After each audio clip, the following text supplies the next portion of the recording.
Hey, this is your boy Ike with Create or Die, the podcast. We got a good one for you today. You want to go out on your own? You want to be a freelancer? You want to do your thing?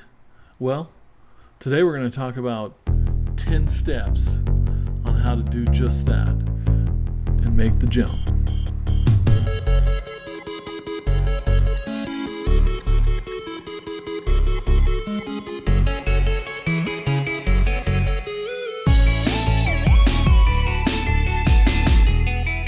So, here we go.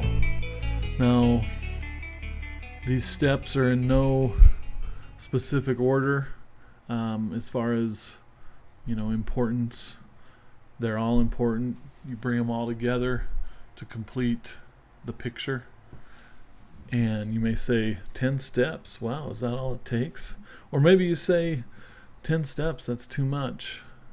Well, this is big. You're looking to branch out, do your own thing, be your own boss. 10 steps, that's amazing. That's what I say. But seriously, I've had experience in this.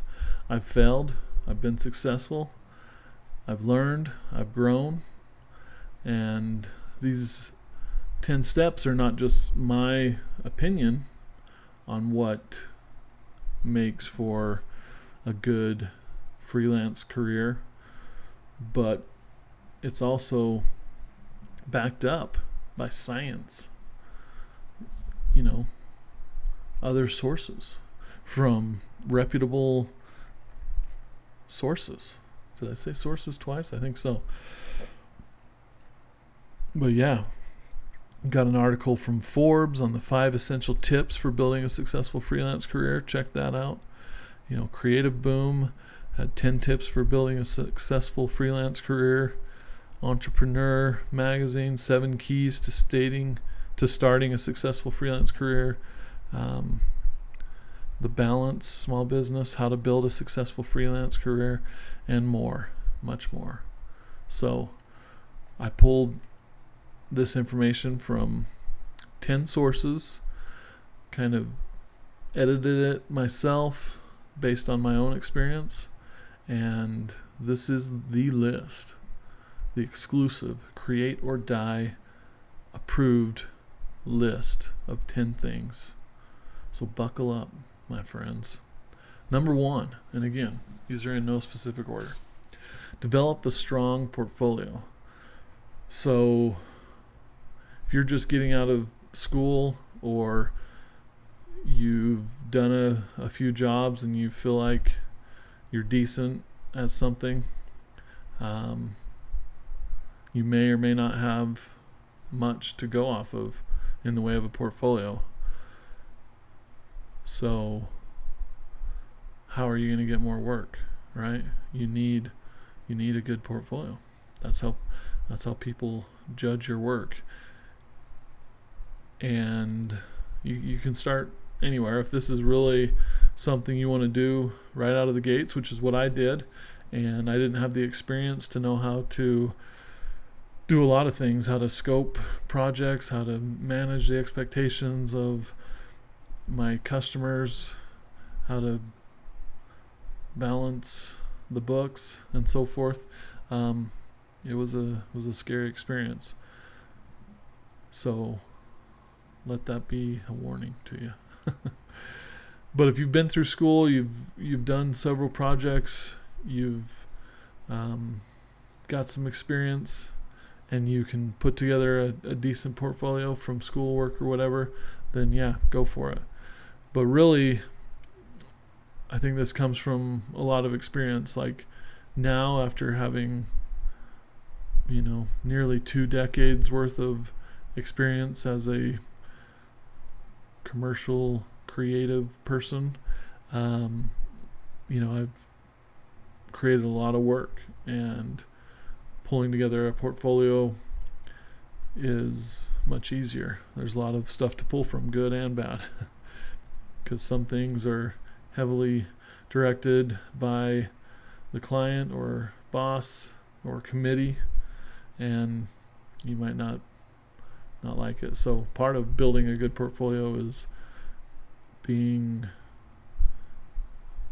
intentional about what you decide to keep in that portfolio. So yeah, that's number one, develop a strong portfolio. Number two, build a professional brand. So you might say, that kind of sounds similar. Isn't a brand just a logo? And as a freelance designer, I can see the portfolio contributing to your brand, and that's true to an extent. But really, your brand is what your customers or prospective customers think of you.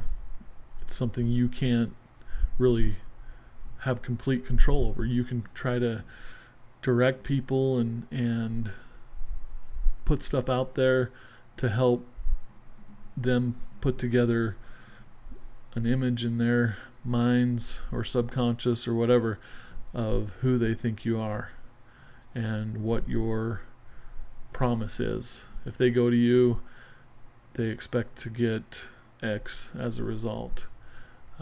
There's a designer I see all over social media who does logos, and that's all he posts. I think his handle's like made by James or something like that. He's seems like a good guy, and it's just all about logos. And so when someone sees him, they see him working on logos. They've seen maybe hundreds of logos, and so his brand is the logo guy. If you want a good logo, go to James, you'll get it. So what is your niche? What do you want people to think of you? Are you just another designer, a dime a dozen, that and commoditize your services and it's a race to the bottom? Or do you have something special? Maybe you don't just have one skill. You are a generalist, multi-skilled individual who can help a company from end to end, but you specialize in helping startups. You can give them what they need to get off the ground. Whatever it is, think about that and make that your brand. Everything you talk about, and I'm speaking to myself, is something I definitely need to do better at.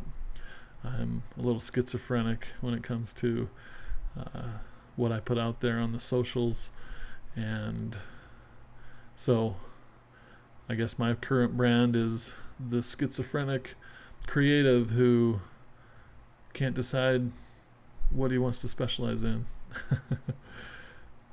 So yeah, this is a list for me and even long-time working freelancers can all learn from it, right?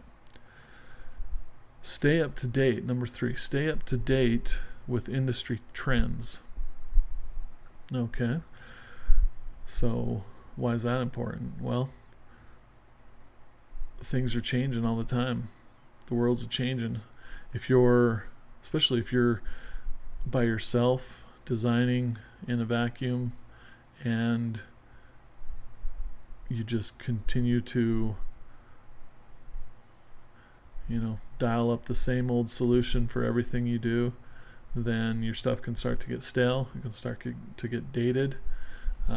You may not know the new and improved best ways to do things. This is important in all different areas of design and creative endeavors, even those that may not be thought of as creative endeavors like development.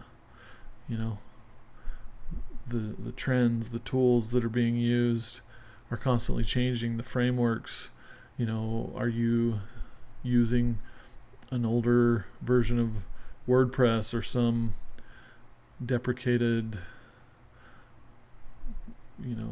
library for JavaScript? And you can tell I'm out of the loop on the latest code packages.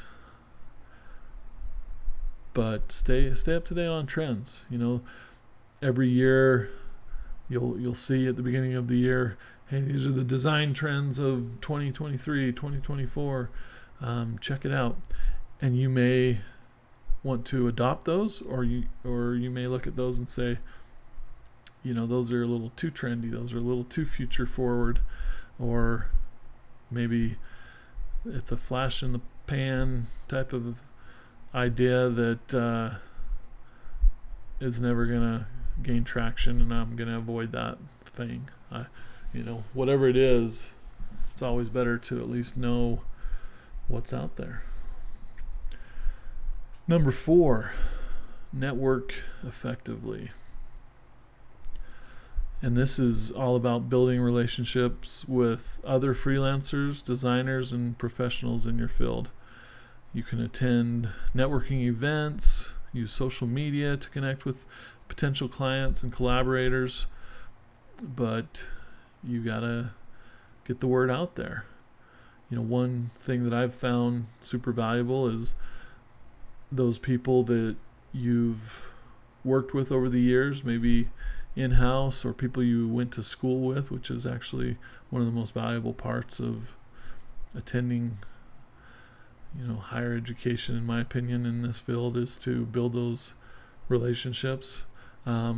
Reach out to those people, let them know that, hey, I'm doing freelance work, or I've moved on from this company and decided to go out on my own. If you ever need anything in my wheelhouse, then reach out.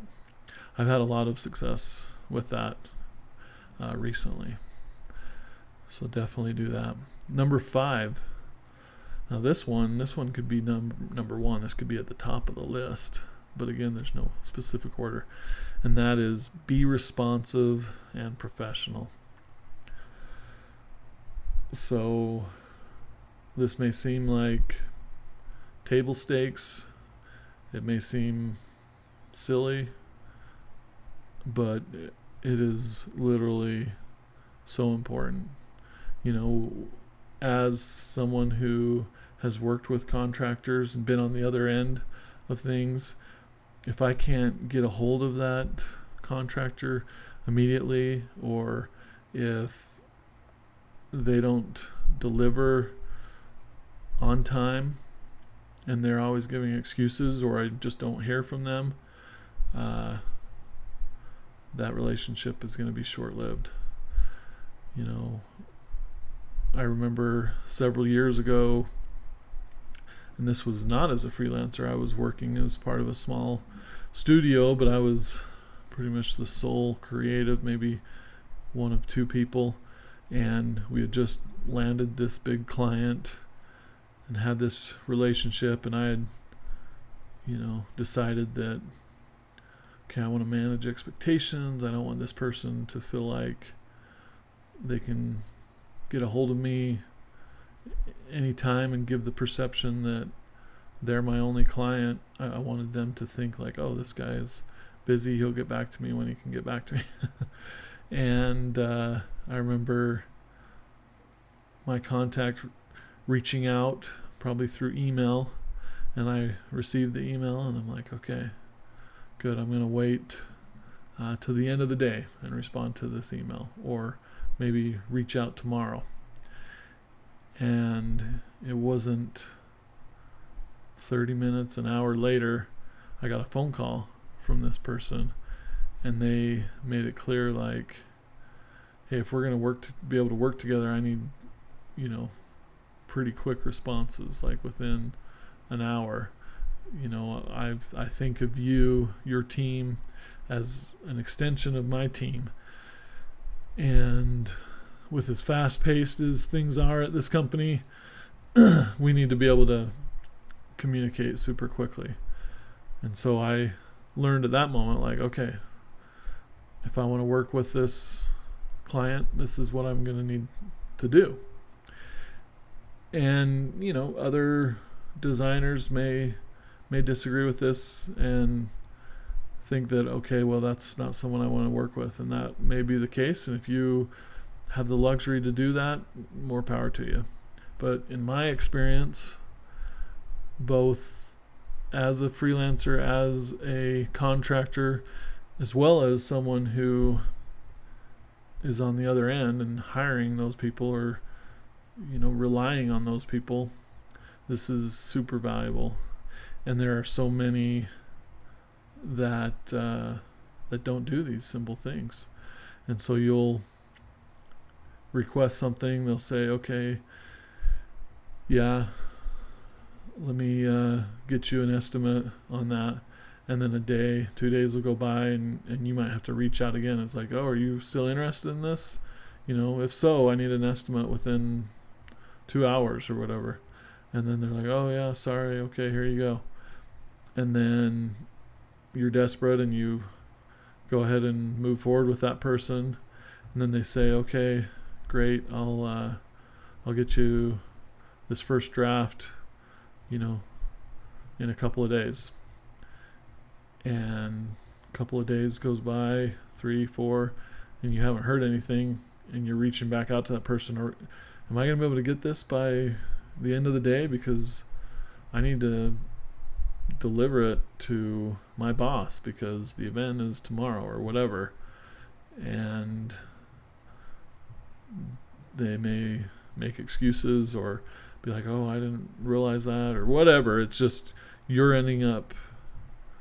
paying this person, this freelancer, this contractor to help you out, and you're having to babysit them. It's not cool. Instead, you get someone who's responsive and believes in the idea of say do, do what you say you're going to do, and you just love this person, and they become your go-to person.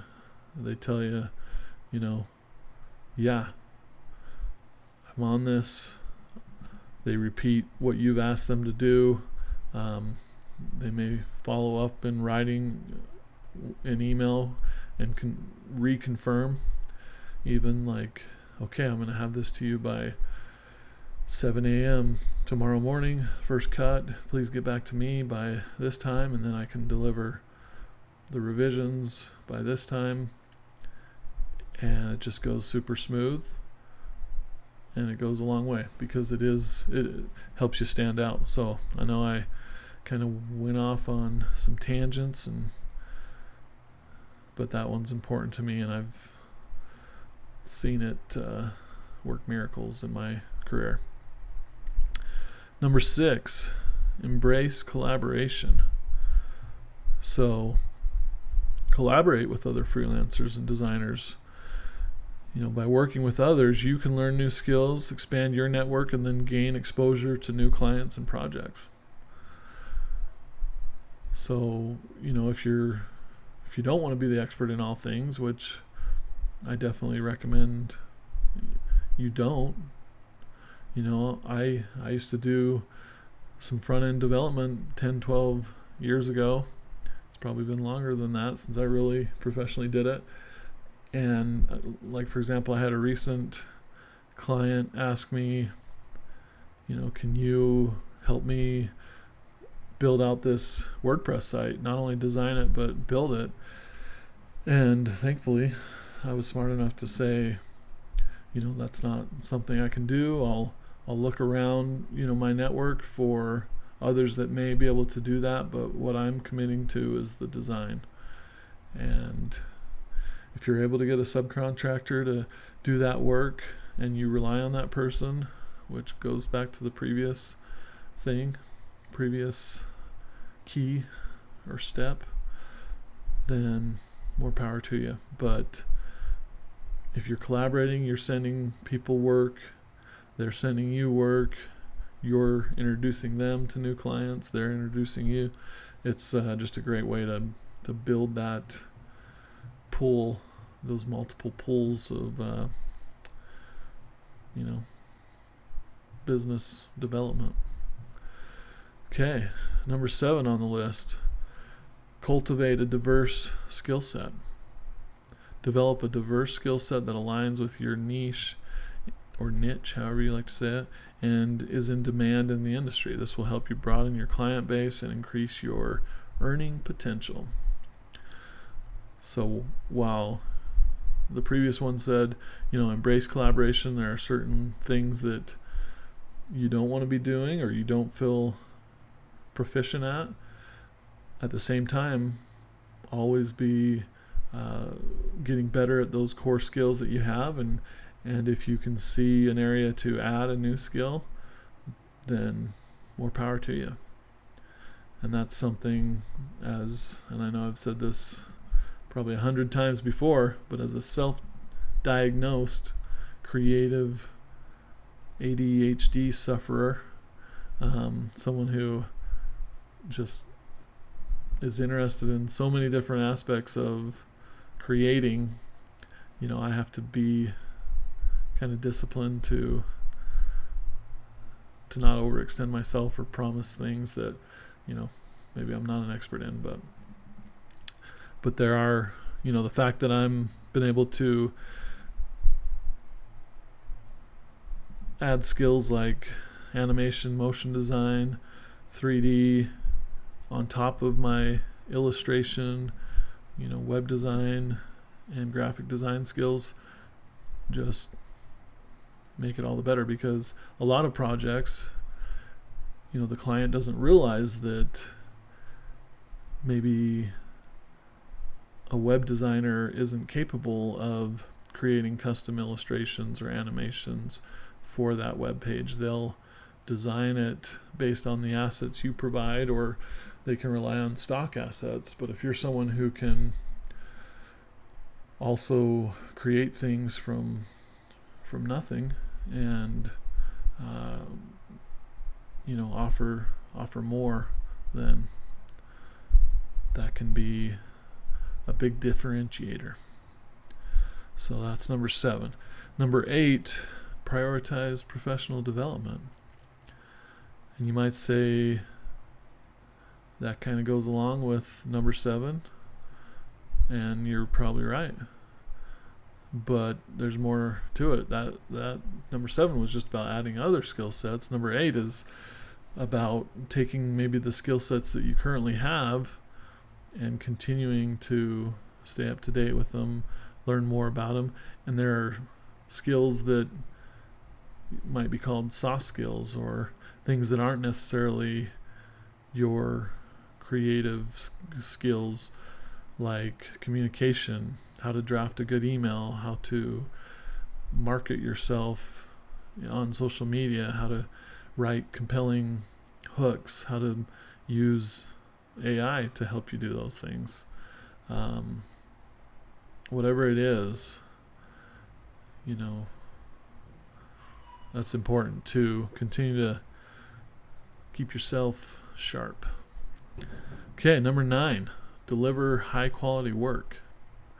That should be a given, but I could tell you it's super important and it's huge, because a lot of times we'll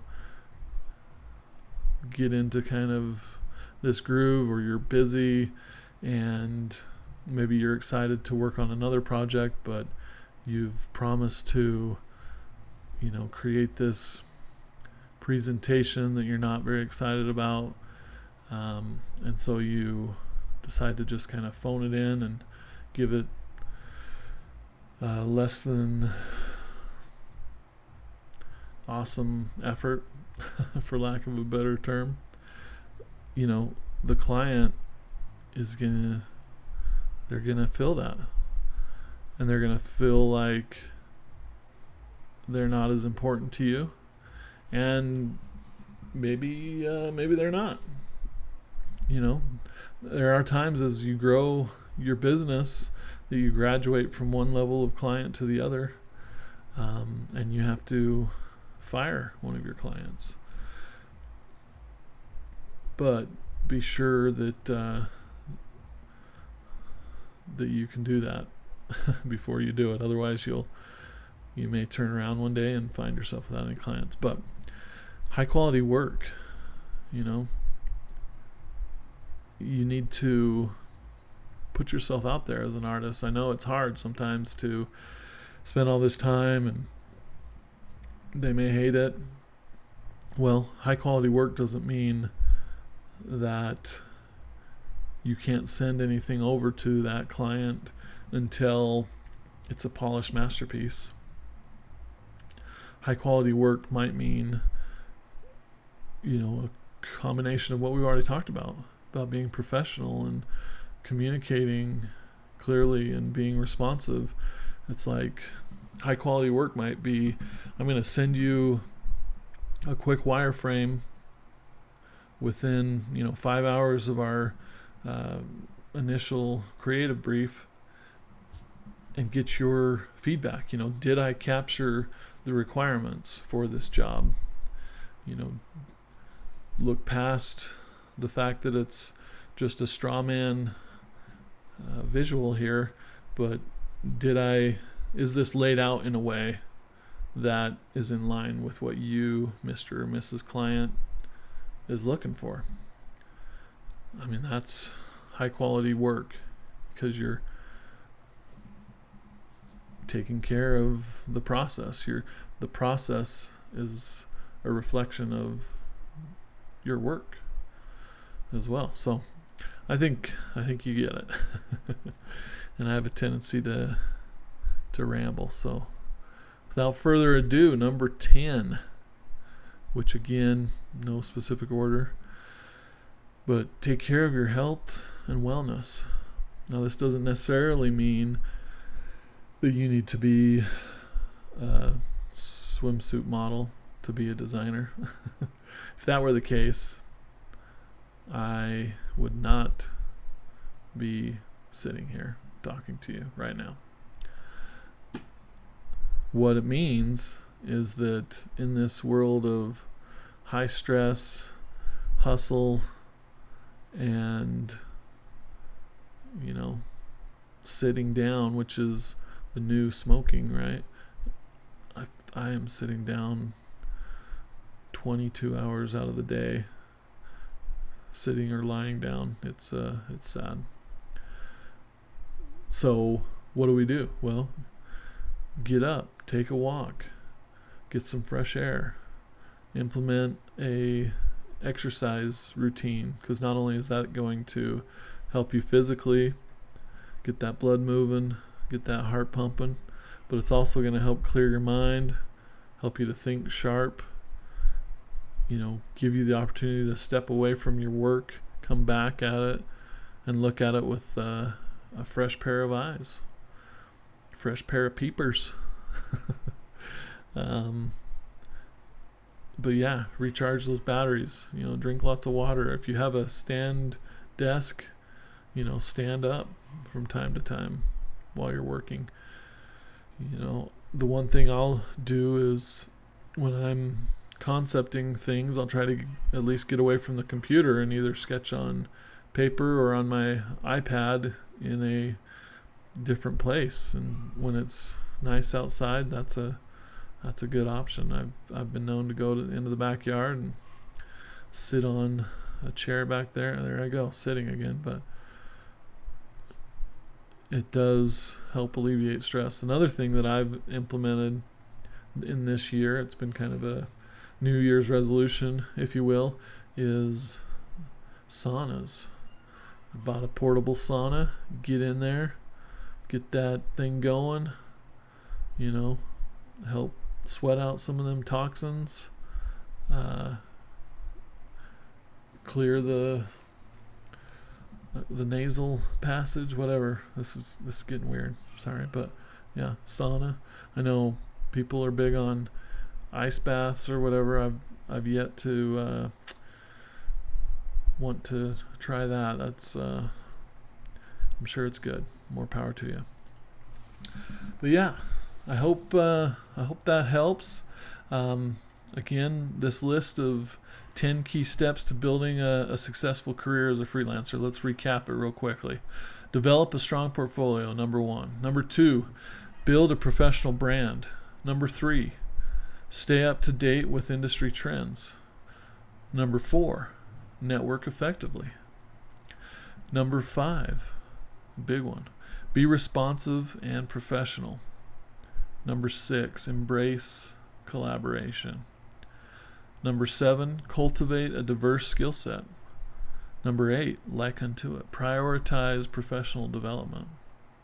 And number 9, deliver high quality work. Can't, underline that enough. And number 10, take care of your health and your wellness. 'Cause it's hard out there, my friends. I believe in you. I do. And I hope you can't hear it in the background, but we recently got a puppy, and he's been super calm, but for some reason he's barking up a storm downstairs. So I'm going to go check that out, figure it out. But until next time, keep on creating, my friends. Create or die.